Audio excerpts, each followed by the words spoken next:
જય માતાજી બધાને। તો આજે હું રતલામી સેવનું શાક બનાવું છું। જો તમારા ઘરે કંઈ શાક ના હોય તો તમે રતલામી સેવનું શાક બનાવી શકો છો। તો વિડીયો પૂરો જોજો।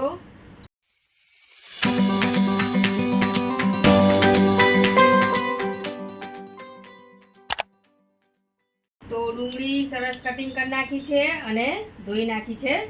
તો મિક્સર જગ લઈ લઈશું। ડુંગળીને પેસ્ટ બનાવવાની છે।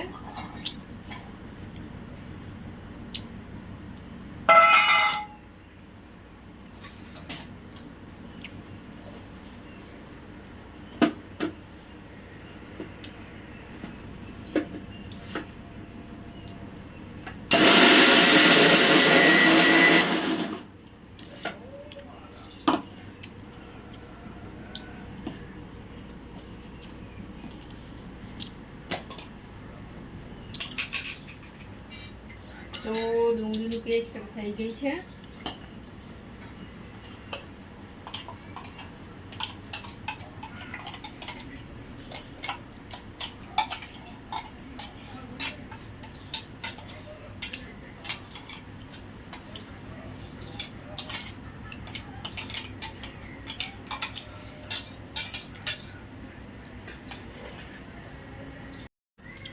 એક ટમાટર લઈ લીધું છે અને સરસ ધોઈ નાખી છે। તો ટમાટરની આપણે પ્યુરી બનાવવાની છે।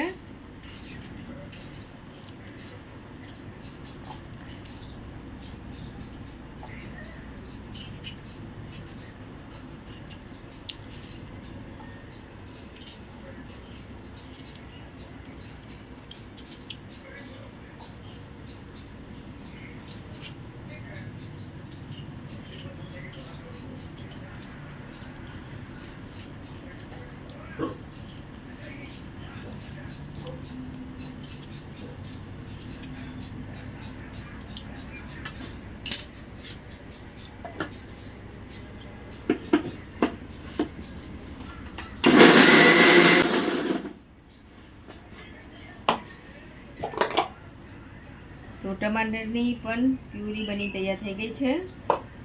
આદુ લસણ અને મરચાં લઈ લીધા છે, સરસ ધોઈ નાખ્યા છે। તો ખાણીમાં નાખીશું।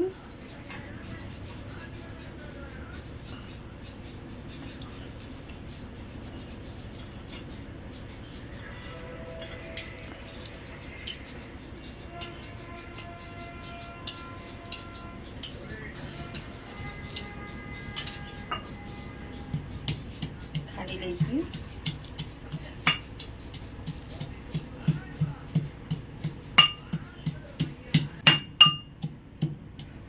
આદુ મરચાં લસણ સરસ ખાંડી તૈયાર થઈ ગયું છે।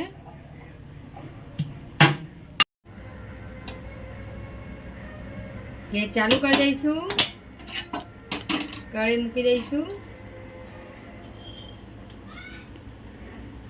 તેલ નાખવાનું છે।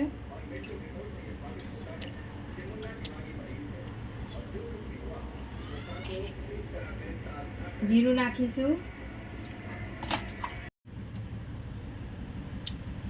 તેજપત્તા નાખીશું। સૂકા લાલ મરચાં, હિંગ નાખવાની છે।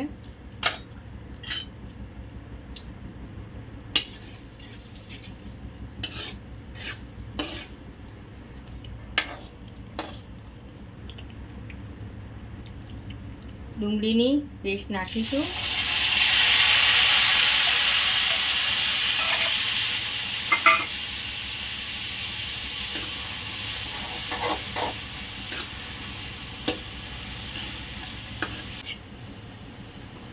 આદુ મરચાં લસણની પેસ્ટ નાખીશું।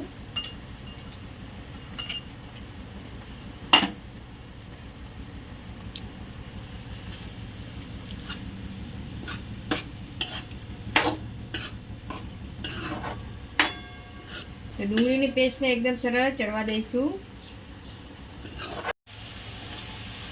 ડુંગળી સરસ ચડી ગઈ છે। ટામેટાની પેસ્ટ નાખીશું।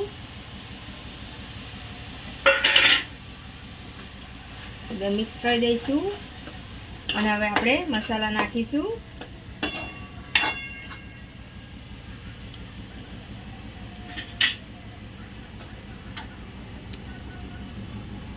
લાલ મરચું નાખીશું. તમે જેટલું તીખું ખાતા હોય એ પ્રમાણે મરચું નાખવાનું છે. હળદર, ધાણા જીરું પાવડર, ગરમ મસાલો નાખીશું, સ્વાદ પૂરતું મીઠું,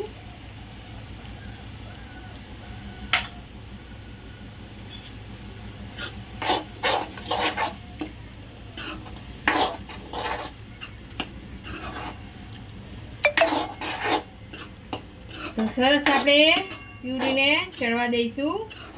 જ્યાં સુધી તેલ ઉપર ના આવી જાય ત્યાં સુધી આપણે ગ્રેવીને ચડવા દેવાની છે. ઢાંકણું ઢાંકી દઈશું.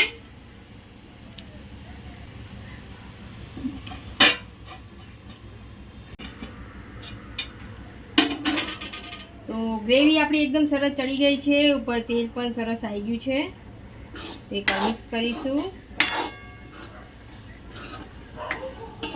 અને હવે પાણી નાખીશું.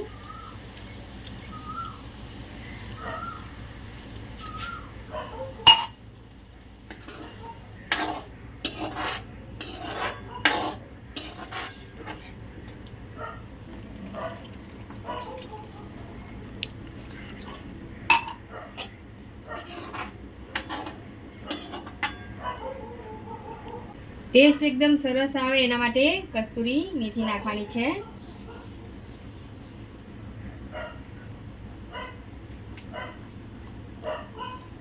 ઢાંકણું ઢાંકી ચડવા દઈશું.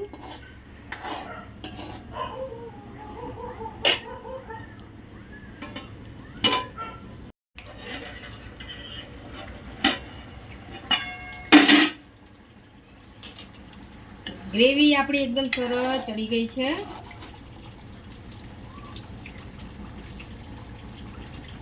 રતલામી સેવ નાખી દઈશું.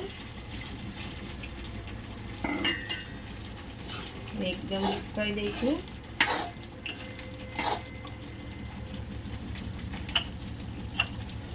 કોથમીર નાખી દઈશું.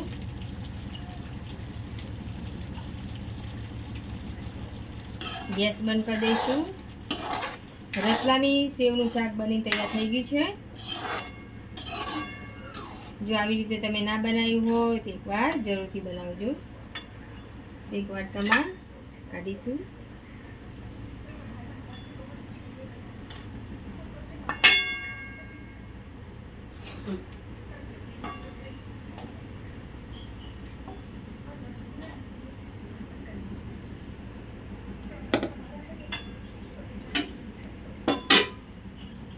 તો ઉપર કોથમીર નાખવાની છે.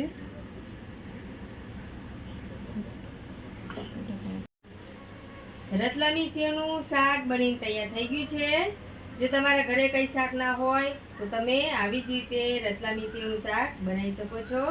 તો અમારો વિડીયો કેવો લાગ્યો તો કમેન્ટ કરી જરૂરથી અમને કહેજો. અને આવી જ રીતે તમે તમારા ઘેર જરૂરથી બનાવજો. ન હોય તો સબસ્ક્રાઈબ કરજો. અને અમારો વિડીયો ગમે તો શેર કરી દેજો. જય માતાજી બધાને.